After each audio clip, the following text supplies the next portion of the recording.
Saturday Srimad Bhagavatam session. So as you all know that, Pitru Paksha is going on. So these 15 days are dedicated to our ancestors, and we do a lot of ceremonies, including Shraddh ceremony. But the best thing what we can do for our ancestors is we chant for their, for their benefit. Wherever they are, we can chant for them, and we can read Srimad Bhagavatam and Bhagavad Gita and dedicate to our ancestors. Because ultimate connection with our ancestors is through Lord Narayana, Lord Krishna. So a lot of you must be doing various ceremonies during these days, but please ensure that you are chanting, you are praying to Lord Narayan for your pitras, your ancestors' welfare. Okay. So today we are going to discuss second canto, third chapter. So Rigesh Prabhu is going to give us the insights into this chapter. So Rigesh Prabhu, it's all yours now. Thank you, Prabhu. Hare Krishna. Om Namo Bhagavate Vasudevaya. Om Bhagavate Vasudevaya. Om Namo Bhagavate Narayanam Namaskrityam Naram Shaiva Narottamam Devim Saraswatim Vyasam Tato Jayamudiriya Nashtaprayeshu Padreshu Nityam Bhagavata Sevaya Bhagavata Uttama Shloke Bhaktir Bhavati Nishtiki Om Jnanatimrindasya Gyaranjana Salakya Chaksuram Mentamena Tasmai Shri Gurave Namaha Shri Nyamanupeshtam Sthaptamena Putale Swayam Rupa Kadamahyam Dadati Swapadantikam Vandeham Shri Guru Shivatapatakalam Shri Guru Vaishnavam Cha Shri Rupam Sagar Jatam Saganaragnata Vitam Tam Sa Jivam Sa Tvaitam Savadutam Parinasaitam Krishna Chaitanya Shri Radha Krishna Saganalalitha Shri Vishakha Vidam Cha He Krishna Karuna Sindhu Dina Bandhu Jagatpate Gopesha Gopika Kanta Radha Kanta Namastute Tapta Kanchana Gaurangi Radhe Vṛndāvana Shri Vrishabhanu Sute Shri Krishnaya Vasudevaya Devakinandanaya Nandagopakumāraya Govindāya Jai Shri Krishna Chaitanya Prabhu Nityananda Shri Advaita Gadadhara Shri Vasadi Gaura Bhakta Vrinda Hare Krishna Krishna Krishna Hare Hare Hare Rama Rama Rama Hare Hare. So Hare Krishna and welcome all of you all. You have taken your precious time this Sunday morning to attend this Srimad Bhagavatam. We'll be talking from Canto 2, Chapter 3. Please forgive me. I'm sure I won't be able to do justice to what I've been asked to speak on, but please forgive me if I've done any mistakes, if I do any mistakes. Thank you. Hare Krishna.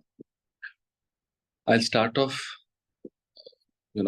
with a small story so that devotees can get connected to what I'm speaking.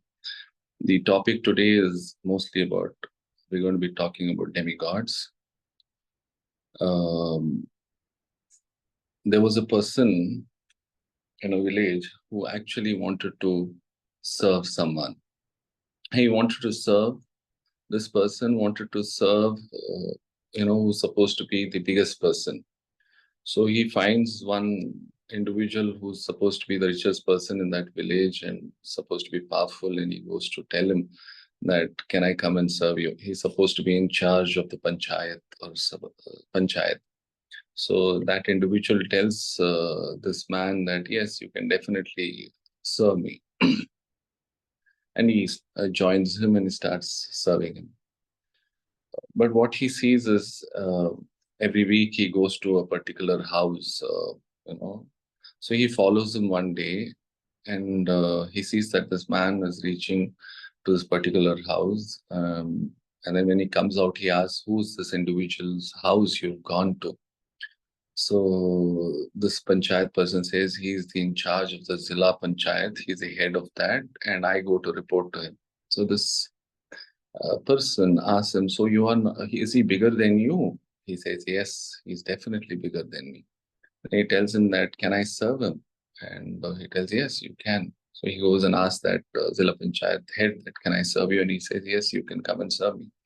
He joins him and he sees that this person also um, goes to someone's place, and one day he follows him, and then he sees that he's going to this viceroy's house, and he asks him, who's this individual? And he tells that he's a viceroy and I report to him. So he says, so you are not bigger than him? He says, no, I am not bigger than him. I have to report everything what is happening in my panchayat to him, in my village. He says, can I serve him? He tells him to go ask him, and the viceroy accepts him. So similarly, he starts serving him. And he sees this similar thing happening with him. And one day he asks, where are you going? To this person's house. He's saying, I'm going to the minister's house. And then he tells him, is the minister bigger than you? He says, yes, he's definitely bigger than me. Says, I would like to serve the minister. And he says, okay, you can go serve the minister. Starts serving the minister's house. And similarly, he sees the minister going out every day, and then he asks the minister, where are you going? He's saying, I'm going to the king's house. So he asks the minister, is the king bigger than you? He says, yes, the king is the biggest person. I go there, I report everything to him. So he requests the minister, can I do service to the king? He says, yes, the king also allows him to come and do the service to him. So he becomes extremely happy that he's serving the biggest person.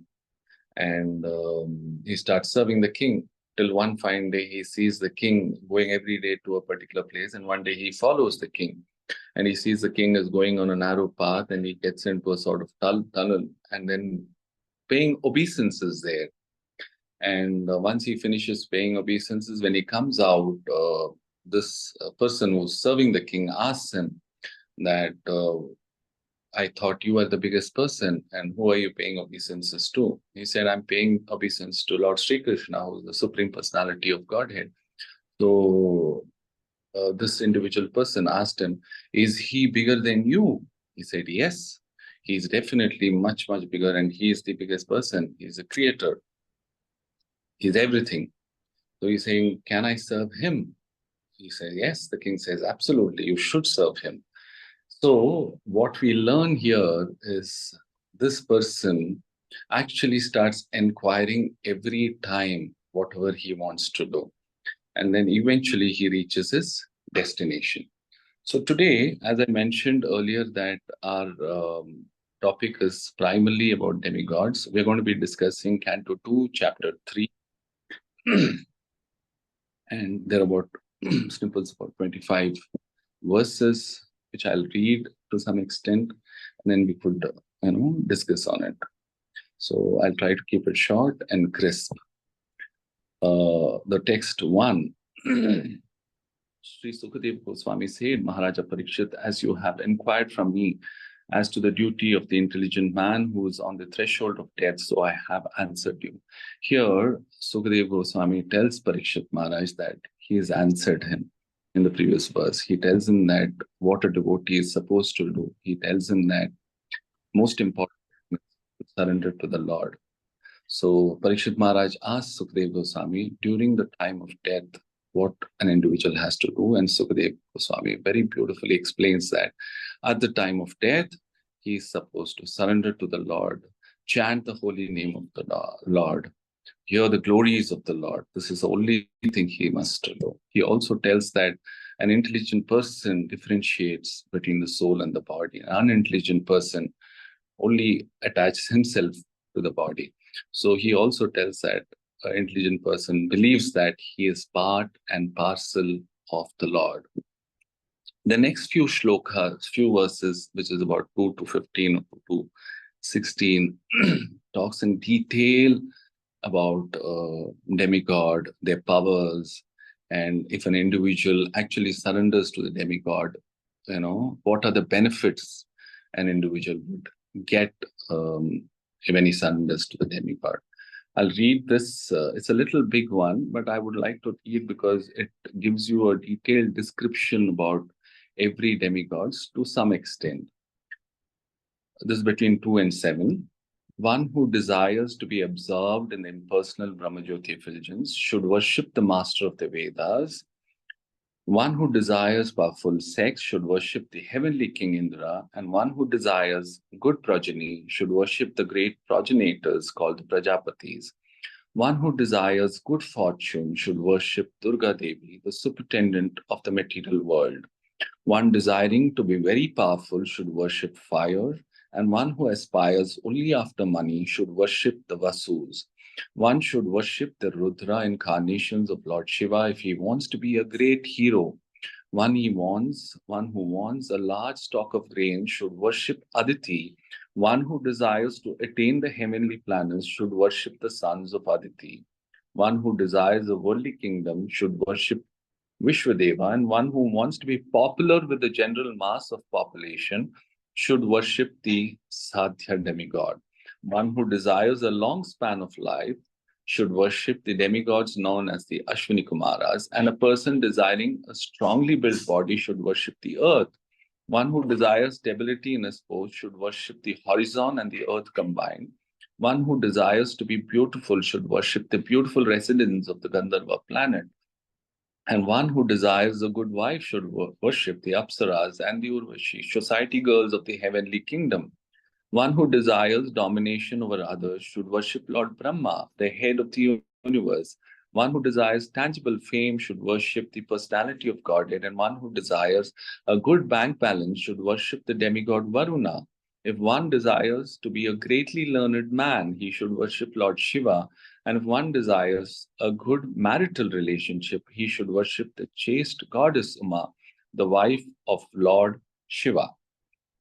Now, here there are different descriptions and their power, described about every individual demigods. Now, I would like to read a shloka from Bhagavad Gita 9.23.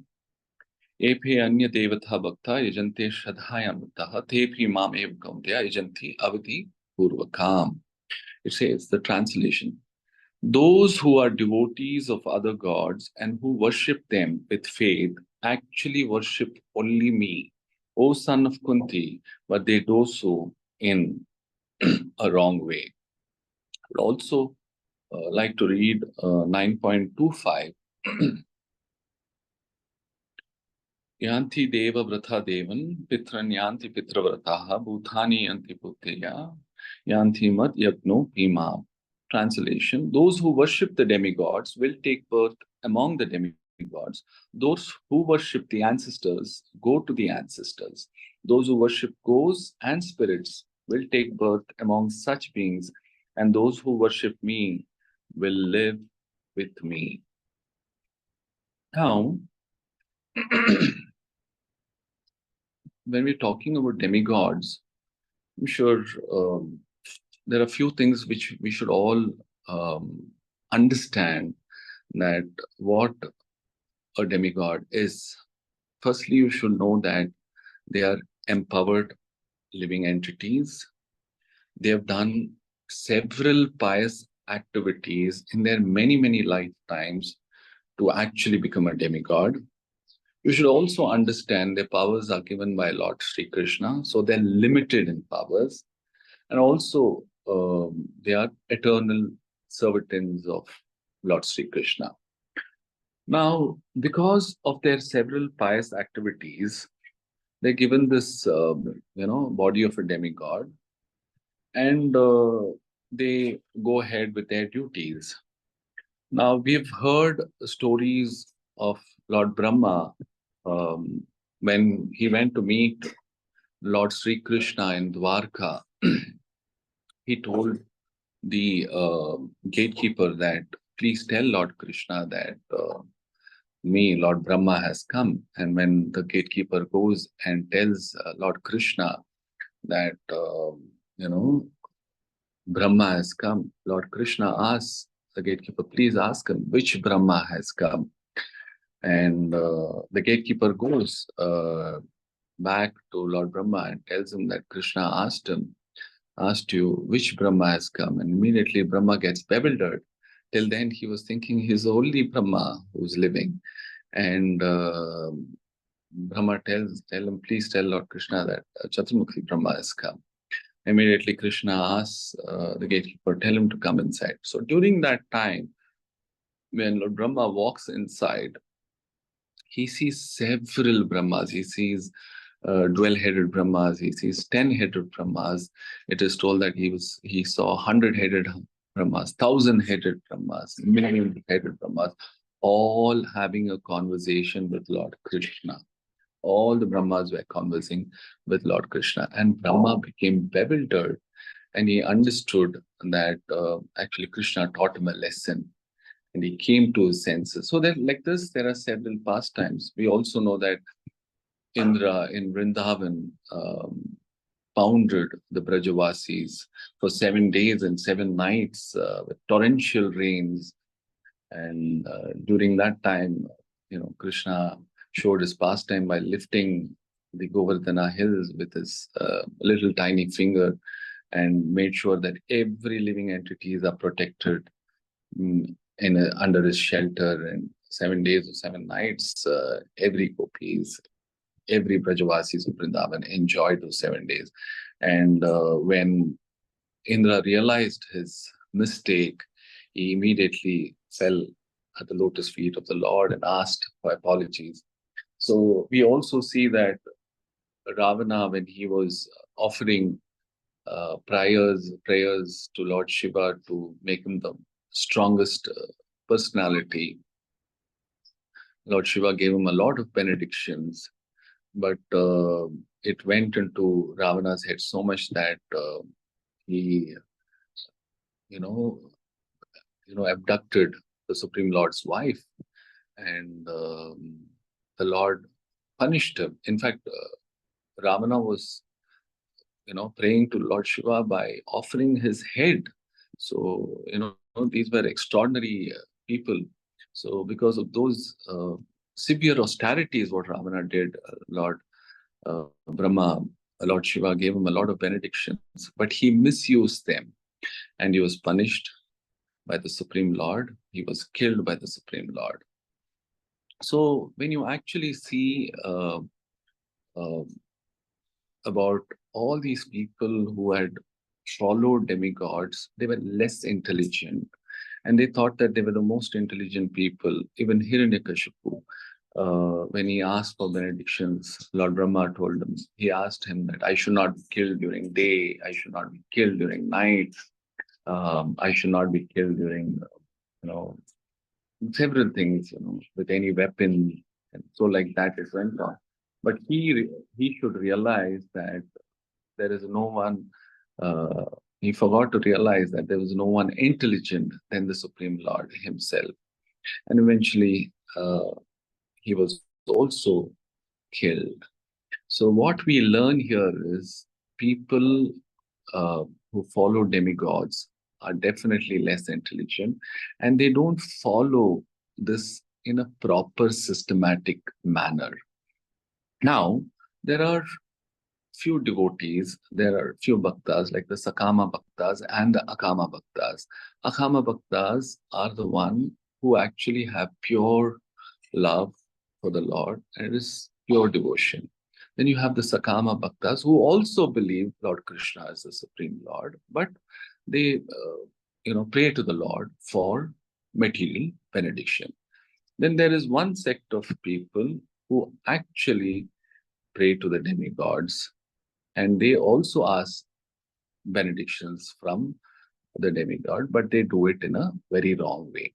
So we spoke about in detail about these various demigods. Of course, we spoke, when I read out those, paragraph, we spoke in detail about these demigods, and it goes on like that in the 8th verse, 9th verse, and several other verses in the following till about 11th.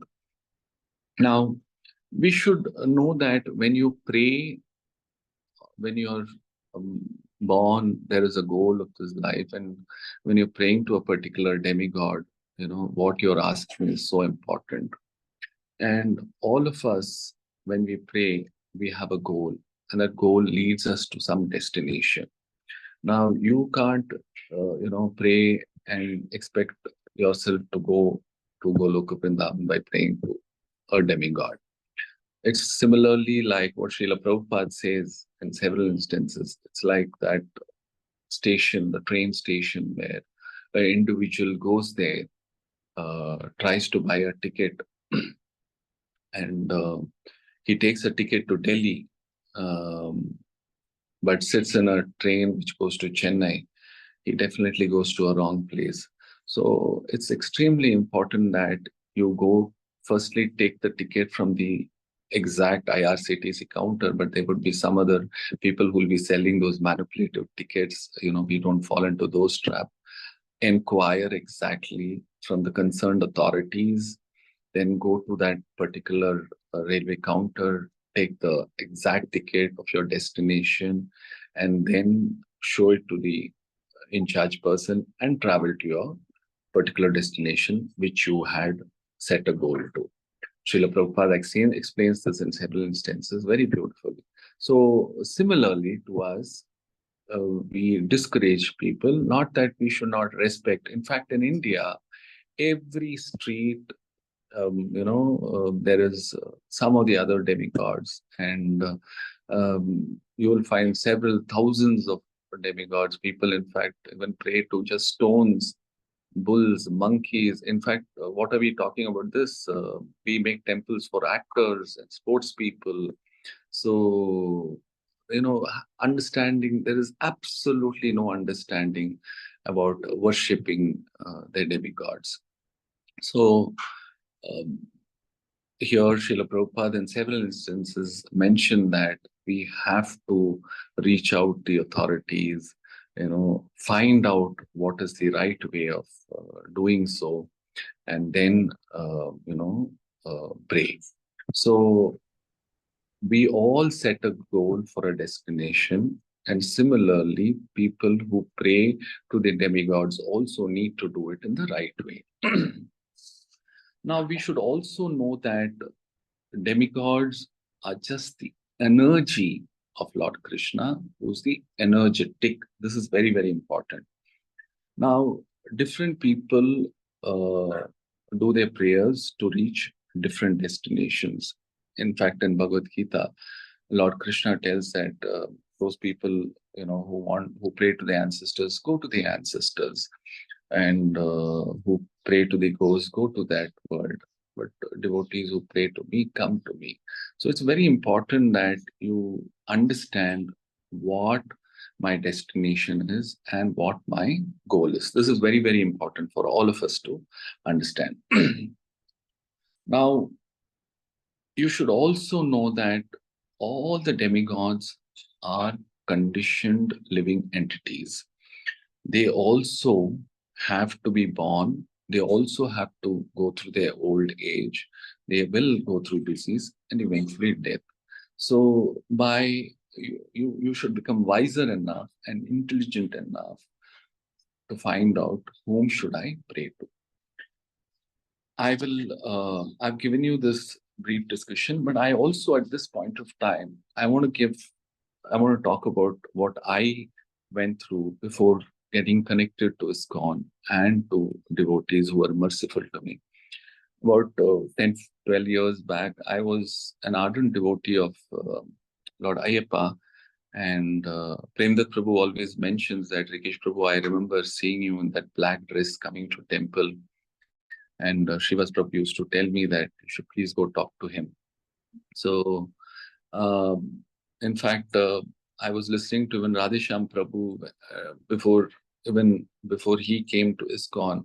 He had, followed these Ayyappa devotees. Now, with no offense to any one of them, generally, the devotees who are connected to Ayyappa normally take every year about 41 days of Vrat, and it's done in a very there's a lot of austerity in that. In fact, it is people do kirtan every day. It is like Akhanda Bhojan, Akhanda Kirtan. They come, they sleep on the floors. There are a lot of severe austerities people take. But what was the eventual goal? People, what I saw personally was, I used to enjoy every moment.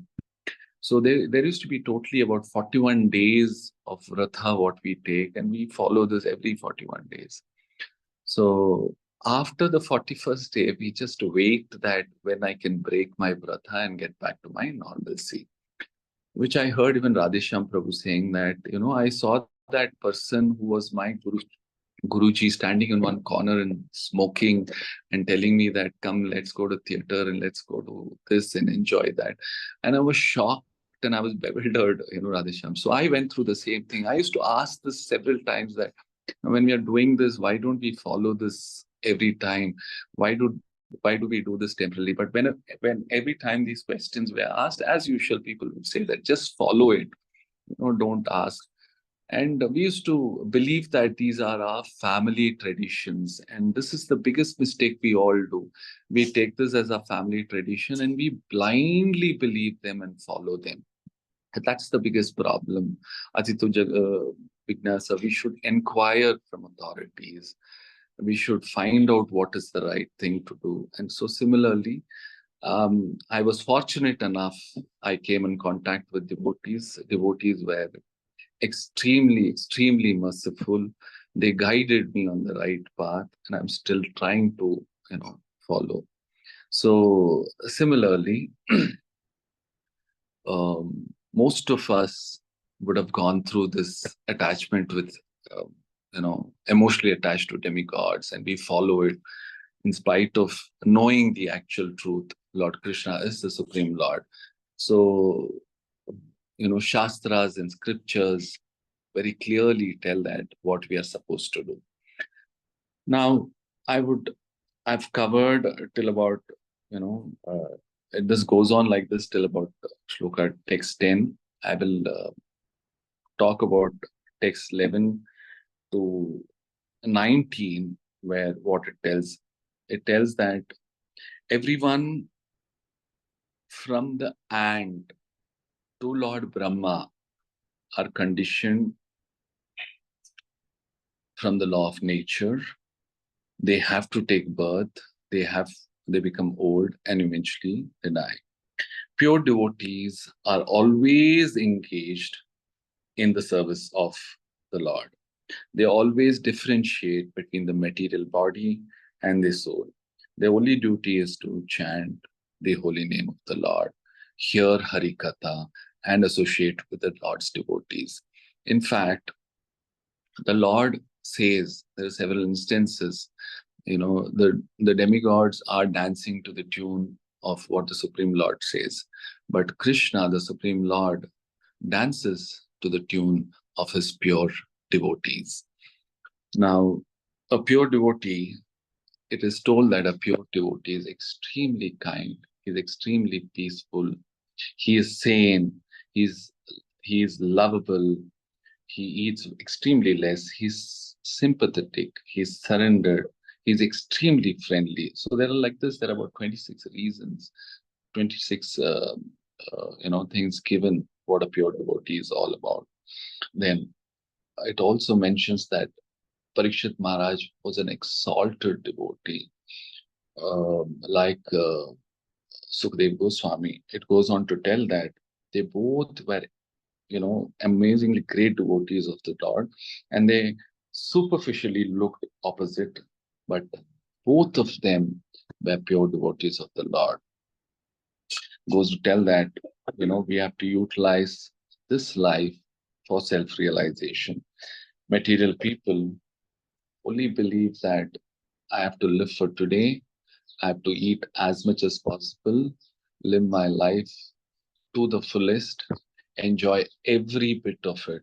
But a devotee always looks at what can I do to serve my Lord. Text 19 goes on to tell that if you waste this life, if you do not utilize this life in a proper manner, you are no different than an animal. It says the animal also does the same thing, so you also continue to do the same thing. I'll go to text 20, which glorifies the Lord from 20 to 25. I'll just read them. One who has not listened to the messages about the prowess and marvelous acts of the personality of Godhead and has not sung or chanted loudly the worthy songs about the Lord is to be considered to possess ear holes like the holes of snakes and a tongue like the tongue of a frog. The upper portion of the body, though crowned with a silk turban, is only a heavy burden if not bowed down before the personality of Godhead, who can award mukti, and the hands, though decorated with glittering bangles, are like those of a dead man if not engaged in the service of the personality of Godhead, Hari. The eyes, which do not look at the symbolic representations of the personality of Godhead Vishnu, his form's name, quality extra, are like those printed on the plumes of the peacock, and the legs, which do not move to the holy places where the Lord is remembered, are considered to be like tree trunks. The person who has not at any time received the dust of the feet of the Lord's pure devotee upon his head is certainly a dead body. And the person who has never experienced the aroma of the tulsi leaves from the lotus feet of the Lord is also a dead body, although just breathing. Certainly, that heart is steel framed, which, in spite of one's chanting the holy name of the Lord with concentration, does not change when ecstasy takes place. Tears fill the eyes and the hairs stand on one end. O Sutta Goswami, your words are pleasing to our minds. Please, therefore, explain this to us. It was spoken by the great devotee Sukadeva Goswami, who is very expert in transcendental knowledge and who spoke to Maharaja Parikshit upon being asked. So, here we need to understand just one thing, that we have to surrender to the Supreme Lord Krishna. Sarva dharman parityagya mam ekam sharanam praja aham tvam sarva papebhyo mokshasami masucha. I think that is the saransh of Bhagavad Gita as well. And here also, in several instances, Sukadeva Goswami tells Parikshit Maharaj the secret of, going back, and when you're lying on the deathbed, is to remember the Lord. So, thank you so much, Premdat Prabhu, who have given this opportunity to speak on these 25 verses. I've just made it very crisp, and in whatever knowledge I've explained, I've done it. Please forgive me for my mistakes. And if there's any questions, if I know if I can answer, I will try to. Thank you. Hare Krishna. Thank you, Prabhu. Thank you so much. Anybody has any questions? Hare Krishna, Prabhuji, then with pranams. Prabhuji, just when you are comparing the few lines I have missed, I didn't understand that when nose is not smelling like we had taking the aroma of tulsi leaves. After that, Prabhuji, some hairs word you have used that I didn't get. Is that, Prabhuji? I'll repeat that again, Mataji. Yes, Prabhuji. Till nose I got it from lotus feet, like tulsi leaves aroma. Till there I got it. After that, one line you told which includes the word hair, that I didn't get. The person at any time receive the dust of the feet of the Lord's pure devotee upon his head is certainly a dead body, and the person who has never experienced the aroma of the tulsi leaves from the lotus feet of the Lord is also a dead body, although breathing. Certainly, that heart is still framed, which, in spite of one's chanting the holy name of the Lord with concentration, does not change when ecstasy takes place. Tears fill his eyes, and the hairs stand on one end. Yes, What is that, Prabhuji? The last one, the hairs stand on? Mataji, out of ecstasy, we say you. Oh, acha. Hindi में रोंगटे खड़े होना होता है ना माता हाँ, जी। goosebumps Yeah, type. goosebumps, Okay, yes, okay. yes. Got it, Prabhuji, got it. Thank you so much, तो Prabhuji. अगर भगवान का नाम सुन के अगर हमको रोंगटे Hmm. we're not getting goosebumps, Okay, then our life is wasted. That's what it means. okay. Got it, Prabhuji. Thank you so much, Prabhuji. Hare Krishna, then with pranams. Anybody has any other question?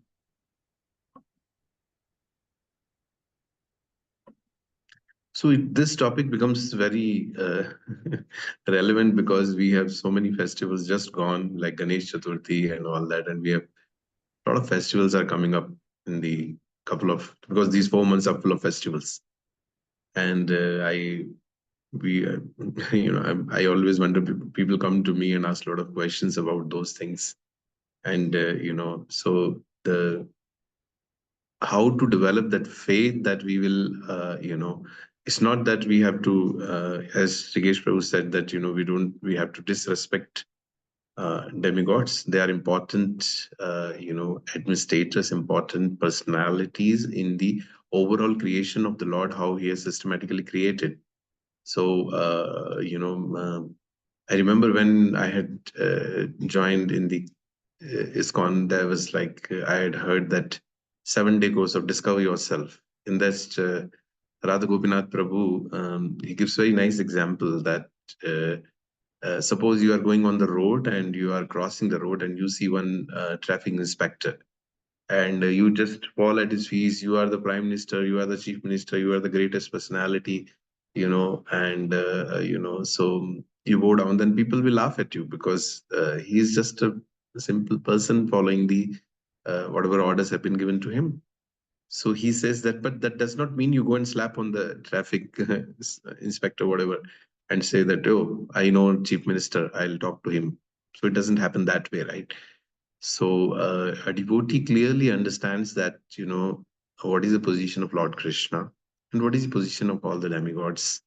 And accordingly he acts and he gives respects to everybody, but understanding. And last portion, Rigesh Prabhu read was just like, I was really getting goosebumps when you were reading that, really, that if eyes are not used in the service of the Lord, in seeing the Lord, if nose it not used in this smelling the tulasi, if Lord, if our legs are not moving to the temple, it's like trees, trunks. So Shukdev Goswami is giving such a nice, analogies that, this life is meant to be used in the service of the Lord completely. We may do our activities, so we have to work upon that,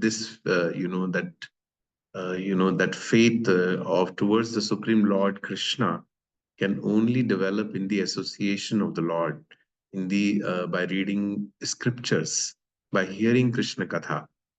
So if we really sincerely, if we are in Krishna Katha, and if we read Srimad Bhagavatam, if you see that whatever we have finished the session so far, in that, every chapter is coming, Shukdev Goswami is bringing to that point only. He's talking, previous session we saw Varnashrama, but what is the Varnashrama actually for a devotee? It is just, he's not bound by the rules of Varnashrama if he's a pure devotee of the Lord Krishna. And here, if we see that the person is not, if he is worshipping Lord Krishna, he doesn't have to worship anybody else. Yesterday in the reading session, we were discussing about Pitrupaksh. So, if in Bhagavad Gita, Krishna and Prabhupada tells, and it's mentioned in Srimad Bhagavatam, then there are different kinds of debts. Rinas are there, like rinas to a debt to a demigod, debt to sages, debt to pitras, debt to other living entities. So like that, there are 4 or 5 debts which are mentioned in the scriptures, and if we are not doing separately, clearing those debts, we have to take birth again and again. Because from devatas, we are taking so many things. We are taking sunlight, we are taking, air, we are taking water. This is all supplied by demigods. So, if we want to keep each, and as Prabhu was reading the list of all the demigods, what they do, and if we try to make them happy individually, it's very difficult. But once Krishna is satisfied, then automatically all the demigods get satisfied. So it was a very, very interesting topic, Brigesh Prabhu. I think by chance you got it in this chapter, and very important for devotees to understand, because sometimes what happens is devotees sentimentally they continue doing, even if they make progress in, Krishna consciousness, they because without having, so what happens is that shows that, it's a lack of shraddha is still lack of conviction, because when we start our bhakti, it's adau shraddha sadhu sangha bhajan kriya anarth nivriti nishtha asakti ruchi bhava prema. These are the different stages. So when we start with the shraddha, or when we come to Krishna oneness, we start with the little faith. But then when we take our sadhu sang bhajan kriya anarth nivriti vatima anarth, because as Prabhu was reading that, we get, when a person is full of desires, he wants his desire to be fulfilled, he goes to demigods. So these desires are what? Material attachments. So when we surrender to Krishna, slowly all our material attachments reduce. And then we come to the stage of nishtha. So from shraddha to nishtha, if we have to reach nishtha, is again the faith, but it's a firm faith. So from us shraddha, which is a komal faith, a soft faith, and coming to nishtha, which is a strong faith, because after that all the stages are ruchi, asakti, bhava, prema. All these are the further strong faith only we can continue. So if we still continue, to do demigod worship, or even along with this thing, along with Krishna oneness, then what happens is then our progress on Krishna consciousness get curtailed. Because Krishna says in Bhagavad Gita, Vyavsayatmika buddhi ekaha kuru nandana. So our buddhi should be Vyavsayatmika. It should be single focused. And Krishna says this next part, that people who are not single focused, they don't get the desired results. Our goal is to go back to, goal of Vṛndāvana. So we should continue getting respect. We should continue this thing. But till you don't have the conviction, please continue whatever you are doing. But try to consolidate your this thing, Shraddha, by continuous association of devotees, reading scriptures, hearing Krishna Katha. By that only our, that's what the stage is, no? Adho Shraddha Sadhu Sang, Bhajan Kriya. We have to do Bhajan Kriya, strong Bhajan Kriya. And then Bhajan Kriya, then Anarth Nivritti will happen. Because all we are going to demigods for material desires. Once material desires get this thing, then we reach the stage of Nishtha. And once we reach the stage of Nishtha, we are not scared to, if I don't do Ganesh Chaturthi, if I don't bring Ganesha in my home, what will happen? In Durga Puja, if I don't worship Durga, what will happen? Everything we can worship Lord Krishna and offer to the respective demigods on their specific days, because those are the specific days of this thing. But we don't have to do full-fledged like the same what we are doing, because we know now that ultimately it's Krishna who is supreme. If Krishna is happy, Krishna is satisfied. Everybody is satisfied. If we root the water of the, if you water the root of the tree, then automatically all the tree gets this thing. So this analogy is given in the Srimad Bhagavatam only, that if the water, if the root of the tree is watered, automatically all the full tree gets nourished. We don't have to individually go and spray water on each and every leaf and twig of the tree. So if we have that understanding, then we just don't get scared, because sometimes devotees get scared. Oh, if I will do this, if I stop this, then what will happen? We are not stopping anything, because we are increasing our this thing by understanding who is supreme. If I have the relation with Prime Minister, then I don't have to go to each and every minister or secretary of ministries and chief minister and all that, because I know Narendra Modi, whatever PMO will say, automatically everything will be done. So with that understanding, if we do, then we will not get scared. We will not be bewildered. Oh, what will happen? What will happen? Sorry, Rigesh bro, I just wanted to add this point, because I got this question asked by a devotee. So I just was thinking if we can little bit elaborate. So that's all. Yeah, I remember during my recent classes when we had in Web City, there was a Mataji who came there, and she asked me, even before the first class started in Bhagavad Gita, she asked me, tell me that is Lord Krishna supreme or Lord Shiva supreme, So I was in a fix. I told her, Mataji, what you do is you attend the classes. No. You please make it extremely clear that who is the Supreme Lord. So I think she came with an intention very clearly knowing. So it was very obvious that she was a Lord Shiva's devotee. And without offending and telling her, and I time and again said, Mataji, you need to attend. And we will let you know towards the end. She never came back to the class after that. So we come across, this is a very, very sensitive topic because a lot of devotees are very emotionally connected, sentimentally connected, as you also said, Prabhu. So we have to deal it. And I think devotees are definitely intelligent. They know, Lord Krishna is the Supreme Lord, and it is always better to surrender to Lord Krishna. And Yes. I always say to whenever anybody, because a lot of people come to me, and I think all of you must be facing a lot of these questions like this. So we just say that you continue. Don't immediately, you don't have to leave everything and, this thing. Until and unless that conviction comes from inside, we should continue worshipping demigods. And I'm sure if we are sincerely worshipping demigods, they guide us to the right path. Because I think most of us must be having this experience that we were connected to some or other demigods before coming to Krishna awareness. And then we see that, people are, then I personally feel that these Lord Shiva, Lord Ganesha, Lord Mother Parvati, Durga, if we are sincerely worshipping them, they connect us too. Because I hear so many stories from all the devotees. They were ardently worshipping various of these demigods, and they get so if we are sincerely worshipping them, and after that also we are getting this getting connected to this path of Krishna oneness. So we should understand that it is the desire of those demigods also whom we are sincerely worshipping. Like Prabhu gave the example of Ayappa, right?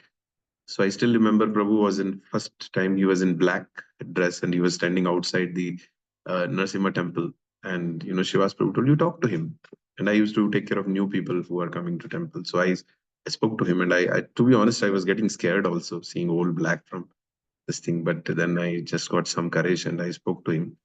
And, Krishna, see, so because he was sincere towards Lord Ayappa, I think Lord Ayappa guided him.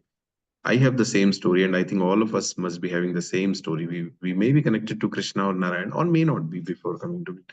But we were sincere in our worshipping or serving those specific demigods. And we should remain grateful for that, for those demigods. That doesn't mean we should disrespect. We should think, oh, now I am connected to Narayana, Vishnu. Now I don't care. It doesn't happen that way. As I gave the example of that traffic inspector, you just don't go and slap. Anywhere we see demigod temples, we should pay our obeisances to them.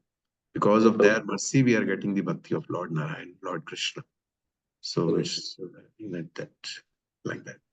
I think Mani Bhushan Prabhu wants to ask some question. Nigesh Prabhu, maybe you can take. Hare Krishna Prabhu. Thank you, wonderful class, Rigesh Prabhu. My question is similar that what Rigesh Prabhu told. There are a lot of non-devotees we are handling on day-to-day basis. We are in our corporate life, in our family life and all. We are seeing that non-devotees. Like non-devotees means they are not Krishna consciousness. They have just, as you said, that they are just paying of other demigods like Shiva or Ganesha or Muruga, like that, Kartikeya.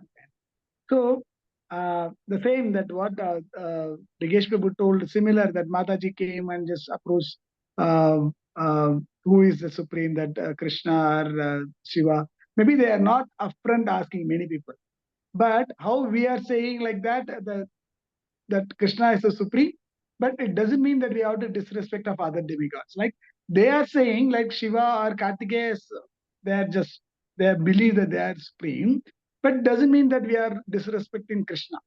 They are accepting Krishna in certain level only.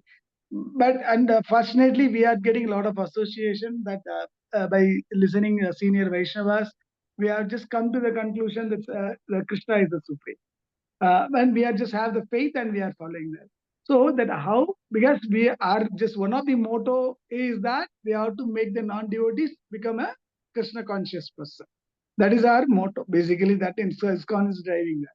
So my question is there any that you have to give one wonderful example, Prabhu, that the traffic constable example is a very nice example. But the people supposed to relate with the thing. Like I'm just very hardcore Shiva or Ayappa or Kartikeya Bhakta.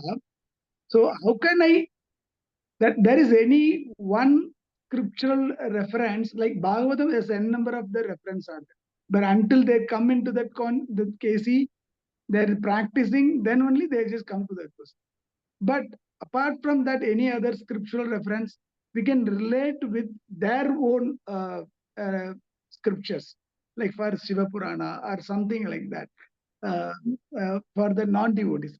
Okay. Is there anything, the strong point we can, which make them to convince? And anything like that, Prabhu, any in your experiences? You just some actions you have already explained. Sorry to ask again the same question. Is this for me, Prabhuji? Anyone, bro, sorry. Premdas Prabhu, you'll be a better person. But of course, I can talk about one reference again from, I don't know about other things, but about one reference about Atri Muni and Anusuya, when they prayed to the Lord, they prayed, I think, they called out for Jagadishvara. And during the prayers, I think Lord Brahma, Vishnu, and Lord Shiva, all three appeared at the same time, and they asked, "Did you call me?" So, of course, Lord Shiva is the destroyer, and Brahma is the creator, and Vishnu is the sustainer. But then, during his prayers, I think he asked for a child, similar to Krishna. I think that is what he asked. But he was, he was given Dattatreya, so he didn't get all the qualities of Krishna. So here also, what I'm trying to tell is, Prabhu, there is a reference of Jagdishwara, but when people pray, all three have arrived. But there's, I probably realize that there is less knowledge among people till they are actually connected somewhere to devotees or to the Guru Parampara or some authority. I think what we should do is we should tell them to start getting connected to us or coming to classes, bringing them to temple is the only way that we can get them connected and make them understand. Otherwise, they will continue to argue, and it would actually end up in a lot of waste of time, Prabhu. I think Premdas Prabhu can enlighten us better. With my limited knowledge, I told what I know, Prabhu. Rigesh Prabhu, here I want to say something. Yes. It is time also. It's individual's time also. See, when we talk that time is very, very supportive in your journey of being in spiritual life. My parents always worshipped Durga, so I followed the same principles because that was happening in the house. Okay. And my turning point towards Krishna consciousness when I met Premdatta Prabhu, and I started my 18 days Gita session. That's the time I understood that every time my mother said you should chant Vishnu Sahasranam, I couldn't do it. I always found that the whole thing, chanting 108 names of Vishnu, is too long exercise, or too long prayer in the morning to do. But when I joined this 18 days classes of Bhagavad Gita, it turned my perspective. It turned my life. It turned my focus. So I guess it's one understanding of an individual. It's a turning point, a time in your life that says now it's time that Krishna is guiding you now, that he's saying, now I'm favoring you, come into my life. So till such time, it's not that I'm being rude towards any demigods and all. I always feel step by step. I started with Ganesh Vandana because my mother used to say, do this one little prayer in the morning to get Gyan, because Ganesh is your deity that is giving you knowledge of words and scriptures. So today, the threshold that I'm on, I always felt that my journey for this religious and this spiritual life has been step by step. I started with Ganesha. I went down to Durga Ma. I went for Shivas. And then you had normal Ramayana Kirtana at home. You also had a session on Bhagavad Gita and Mahabharata. My father could chant Bhagavad Gita shlokas. And today I feel it was so misfortune for me not to understand what he was singing. And he was singing every day. He could chant. He passed out from a school in Rawalpindi at that time. And he was a gold medalist in Bhagavad Gita. He could chant Bhagavad Gita. And so Nice. unfortunate of us children that we he never pushed us. And we never even thought that, this is the ultimate. You getting me? So I think it's a time, it's your experience, it's the association, like Prabhupada says. And a turning point comes from Krishna also, who says, now I'm favoring you, come into my life. I agree. Absolutely, So yes, Mataji. Mataji, you made it to the point, actually, is that time should be favorable as well, because we also get, but Nectar of Devotion says bhakti is originating from bhakti only. So many times what happens is, as Manibhushan Prabhu was saying, that people are, if they are sincere, as you rightly said, that you worshipped Ganesha. I have the similar story in Mataji. I used to worship. I had, in the whole journey, I added I understood who is Ganesha. Then I added some shlokas about Ganesha. Then Durga, I started Durga Saptashati. And I started, so what I'm trying to say is that, as you said, that Krishna also wants sincerity to get it to that. So when the right time comes, sometimes maybe our previous Sukriti is not there, that we will, we will get it or not, because, and maybe Krishna knows that we are not prepared yet, because as Prabhu was giving example that somebody was coming and arguing. Because I used to also go to ISKCON programs, and I used to initially get very offended when they will talk this. And maybe, I don't know, today also few of you who are new may get little offended. Why they are saying like this? I used to get offended, but I never, one good thing was that I never argued.